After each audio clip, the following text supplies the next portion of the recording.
بسم اللہ الرحمن الرحیم۔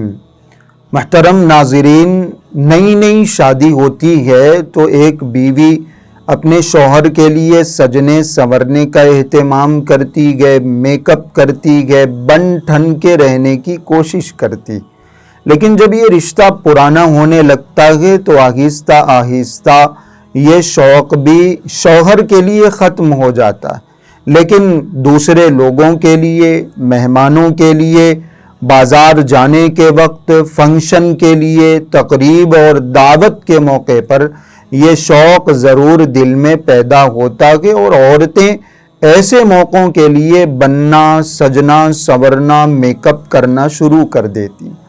حالانکہ ایک بہت بڑی ذمہ داری بیوی کی اور شوہر کا ایک بہت بڑا حق بیوی کے اوپر یہ ہے کہ وہ اپنی زیب و زینت کو صرف اپنے شوہر کے سامنے ظاہر کرے۔ یہ ایک بہت بڑی ذمہ داری ہے بیوی کی، ایک بہت بڑا حق ہے۔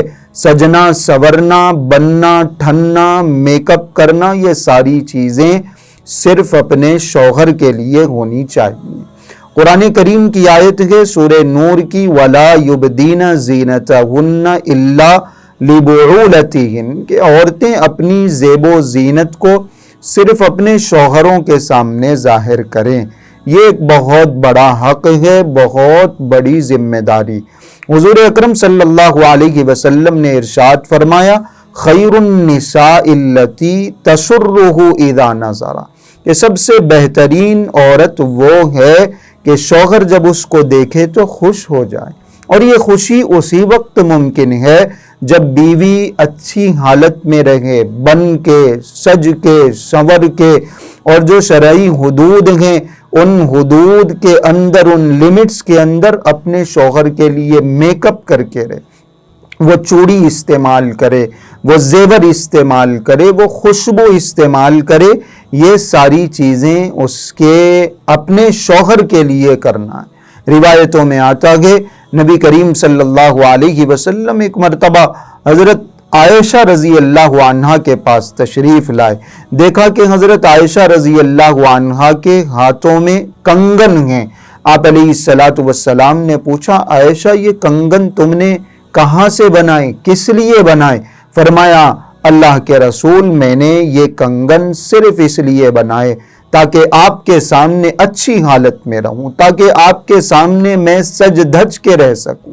نبی کریم صلی اللہ علیہ وسلم نے ان کنگنوں کا حق بتایا اور بتایا کہ اگر اس کی زکوٰۃ دے دی جائے تو پھر تمہارا ان کنگنوں کو، ان چوڑیوں کو، اس ہار کو استعمال کرنا درست ہے۔ ازواج مطہرات کو اتنا زیادہ اہتمام رہتا تھا حضور اکرم صلی اللہ علیہ وسلم کے لیے تیار ہونے کا، حضور اکرم صلی اللہ علیہ وسلم کے لیے سجنے سنورنے کا، تو یہ ایک بہت بڑی ذمہ داری، بڑا حق ہے کہ بیوی اپنے شوہر کے لیے سج دھج کے رہے، سنور کے رہے، میک اپ کر کے رہے، خراب اور گندی حالت میں نہیں۔ باہر نکل رہی ہیں عورتیں تو بڑا تیار ہو کے نکل رہی ہیں، فنکشن کے لیے جا رہی ہیں تو خوب سج دھج کے جا رہی ہیں، لیکن جب شوہر کے آفس سے گھر آنے کا ٹائم ہو گیا، باہر سے گھر آنے کا ٹائم ہو گیا تو گندی حالت میں، میلی کچیلی حالت میں اور گھر کے عام کپڑوں میں رہتی ہیں، اور اسی وجہ سے شوہر اپنی بیوی سے بیزار ہونے لگتا ہے، اس کا تعلق کمزور ہونے لگتا ہے۔ اس لیے نبی کریم صلی اللہ علیہ وسلم نے خاص طور سے روایتوں میں یہ بات ارشاد فرمائی، بہترین عورت وہ ہے، خزانہ ہے۔ آپ علیہ السلام نے ارشاد فرمایا، کیا میں تمہیں کسی خزانے کی طرف رہنمائی نہ کروں؟ فرمایا صحابہ نے، اللہ کے رسول ضرور بتائیے۔ نبی کریم صلی اللہ علیہ وسلم نے ارشاد فرمایا، المرأۃ الصالحہ، نیک عورت ایک خزانہ ہے، اور ایسی نیک عورت کہ جب شوہر اس کو دیکھے تو اس کا جی خوش ہو جائے۔ یہ ایک خزانہ ہے، یہ ایک بہترین دولت ہے، یہ ایک بہترین نعمت ہے۔ تو بیوی کی ذمہ داری ہے کہ وہ اپنے شوہر کے لیے سجنے کی، سنورنے کی، بن ٹھن کے رہنے کی خاص طور سے کوشش کرے۔ ایک روایت میں اور آپ علیہ السلام نے ارشاد فرمایا، حضرت ابو امامہ باہلی رضی اللہ عنہ سے منقول ہے، فرمایا اللہ کے تقوی کے بعد، اللہ کی پرہیزگاری کے بعد سب سے زیادہ ایمان والا جس چیز سے نفع اٹھاتا گئے، فائدہ اٹھاتا گئے، وہ ایک نیک بیوی ہے۔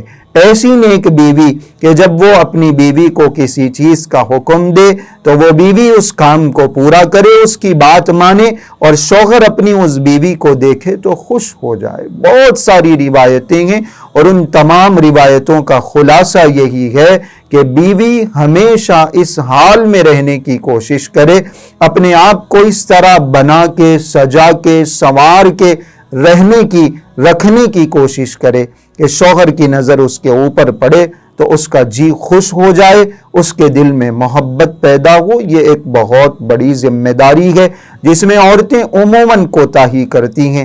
اس کوتاہی کی وجہ سے رشتے ٹوٹتے ہیں اور شوہر اپنی بیویوں سے بیزار ہو جاتے ہیں، دور ہو جاتے ہیں۔ اس لیے اس کوتاہی کو ختم کرنا چاہیے اور جو شریعت کا حق ہے اس کو پورا کرنے کی کوشش کرنی چاہیے۔